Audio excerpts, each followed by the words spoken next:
मित्रांनो, हा video specifically मी FE first year 2024 पॅटर्नच्या मुलांसाठी बनवतोय, कारण फर्स्ट इयर 2024 पॅटर्नचे मुलं मला विचारताय की सर तुम्ही सांगताय की ऍटलीस्ट 3 ते 4 प्रश्नपत्रिका रेफर करा, आणि आमचं जर बघितलं तर आम्ही पहिल्यांदाच पेपर देतोय. जे पहिल्या वेळी मागच्या सेम मध्ये पेपर झाले ठीक आहे, त्यांचा एक पेपर अवेलेबल आहे, पण बाकी जे M2 PPS या सेमला आहे कंपल्सरी, आणि इतर विषय जे 5 या विषयाला या सेमला देतो, आम्हाला एकही पेपर अवेलेबल नाही, मग आम्ही अभ्यास कसा करू? सो मित्रांनो, काळजी करू नका, तोच प्रश्न इथे क्लिअर करणार आहे. पहिलं तर आपल्या कॉलेजमध्ये ज्या एक्झाम झाल्या, कॉलेज एक्झाम, त्या प्रश्नपत्रिका पण तुम्ही रेफर करू शकता 24 पॅटर्नच्या. That is also best. किंवा हे नाहीच कळालं तर दुसरं आहे आपलं 2019 पॅटर्नचे. ते म्हणतात सर बापरे 2019 पॅटर्न तर बंद आला, आम्ही तर फेल होऊ, वेगळा आउट ऑफ सिलेबस झालं. आता मला तेच क्लिअर करायचं. मित्रांनो, काय आहे 2019 पॅटर्न मध्ये एवढाच फरक आहे की त्यांचे 1906 युनिट म्हणजे 24 पॅटर्न मध्ये 5 युनिट आहे. जसा तसा सिलेबस आहे, काही चेंज नाहीये. 5-10% चेंज आहे. 5-10% म्हणजे 100 पैकी 90 मार्क तर आपले कुठेच जात नाही. आता राहिली 70 मार्काची एक्झाम, 70 पैकी 60-65 मार्क कुठेच जात नाही 2019 पॅटर्नचे पेपर रेफर केले तर.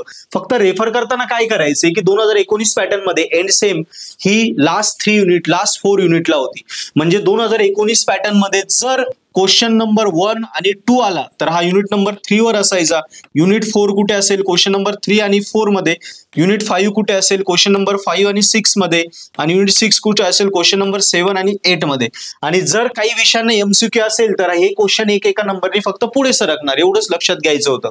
मग आता इकडे 2019 पॅटर्न मध्ये जो युनिट 3 होता तो 5 2024 पॅटर्न मध्ये नेमकी कितवा युनिट आहे एवढं बघून घ्यायचं, आणि त्यानुसार त्या आपल्या युनिटचे समजा 2000 झाले 19, 24 पॅटर्न मध्ये हा 19चा थर्ड युनिट म्हणजे इकडे समजा दुसरा युनिट आहे. इकडे दुसरा युनिट आहे म्हणजे तुमचे या दुसऱ्या युनिटचे क्वेश्चन कुठे सापडतील तुम्हाला? 19च्या क्वेश्चन नंबर 1-2 मध्ये. कळालं? या पद्धतीने समजून घेऊन तुम्ही 19 पॅटर्नचे जरी पेपर रेफर केले तरी तुम्हाला 24 पॅटर्न वाल्या मुलांना तुम्हाला 70 पैकी तुमचं काम प्रिपरेशन होऊन जातं. जे मागच्या प्रश्नपत्रिकाचं प्रिपरेशनचं जे तुमच्या अडचणी होत्या, पेपर नाही वगैरे, सगळे डाऊट सॉल्व्ह होतील. आणि जेवढे जास्त क्वेश्चन पेपर सोडवशाल तेव्हाच तुम्ही टॉपर होशाल, वर्गात पहिले येशाल. नुसता अभ्यास करून काही फायदा होत नाही. प्रश्नपत्रिका सोडवणं गरजेचं. या रिलेटेड मी ऑलरेडी एक जुना व्हिडिओ टाकला होता 4-5 दिवसापूर्वी, तो बघून घ्या. तुम्हाला कळेल की प्रश्नपत्रिका आणि अभ्यास करणं हे सोबत गेलं पाहिजे. मग आता जी मनात खंत आहे ना की सर प्रश्नपत्रिकाच नाहीये, ती चुकीची खंत आहे, ती तू काढून टाक. 19 पॅटर्नचे पेपर रेफायला सुरुवात कर. फक्त कुठले क्वेश्चन मध्ये आपल्या आत्ताच्या युनिटचे क्वेश्चन येतात ते प्रॉपरली चेक कर. तुला नसेल समजत तर शिक्षकांना भेटून घे, त्यांच्याकडून चेक कर. किंवा मग नाहीतर आपलं पर्पल हॅट जे ऍप्लिकेशन आहे डायरेक्ट त्याच्यावर तू जर गेला तर पर्पल हॅट ऍप्लिकेशन वरती तुला सॉल्व पेपर भेटून जातील. तुझ्या 2024 पॅटर्नचे सॉल्व पेपर तुला भेटून जाणारे 2-2 पेपर. एक मॉडेल पेपर आम्ही स्वतःने डेव्हलप केले आणि दुसरा रेग्युलरचा मागच्या वेळचा बॅकलॉगचा पेपर तो सुद्धा इथे आहे. प्लस 2019 पॅटर्नचे तर 4-4, 5-5 पेपर आहे. काही विषयांमध्ये 2-2, 3-3, काही मध्ये 4-4, 5-5 सुद्धा 2019 पॅटर्नचे पेपर आहे, ते रेफर करू शकतो. किंवा 24 पॅटर्नचे 2-2 पेपर सॉल्व विथ एक्सप्लेनेशन पण तुला भेटतील, तेही रेफर कर. तरी तुझी इंजिनिअरिंग एकदम सोपी होईल. सो वेळ कमी आहे आणि आता तुला जर वर्गात टॉप करायचं, बॅकलॉग असतील तर वेळ नको बघू. पर्पल हॅट ऍप्लिकेशन घे. त्याच्यामध्ये तुला जवळजवळ 20 मार्काचे फ्री लेक्चर फर्स्ट इयर साठी आम्ही दिले, ते बघ. आवडले तर सबस्क्राईब कर. कोर्स एकदम स्वस्त आहे, त्यात नोट्स आहेत.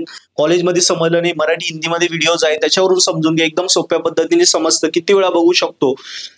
पुस्तक वापरण्यापेक्षा त्या सिंपल नोट्स आमच्या त्या वापर. त्याच्या बाहेर पेपरला काहीच येत नाही. इम्पॉर्टंट क्वेश्चन आहे, पेपर कसा सोडवायचा, पेपर कसा लिहायचा, काय चुका टाळायच्या, इम्पॉर्टंट क्वेश्चन काय, सॉल्व पेपर, त्याचं एक्सप्लेनेशन, हे सगळं जेवढं अभ्यासाला लागतं टॉपर होण्यासाठी सगळं या सबस्क्रिप्शन मध्ये. सो जो विषय स्कोरिंग करायचा, टॉप करायचं, मी तर मला सगळे विषय घे आणि त्याच्यावरून टॉप कर. तू फायदाच होणार आहे. आम्हाला थँक्स म्हणशील, कारण ऍप्लिकेशन जर घेतलं तर तेव्हा घेतल्यावर बाकी काहीच बघायचं नाही. मित्राला भेटायचं नाही, सरांना भेटायचं नाही, कुणालाच नाही. ऍपमध्ये दिले तेवढंच कर, वर्गात पहिला येशील. कारण ऍप्लिकेशन घेतल्यानंतर त्याच्या बाहेर काहीच येत नाही, लक्षात ठेव.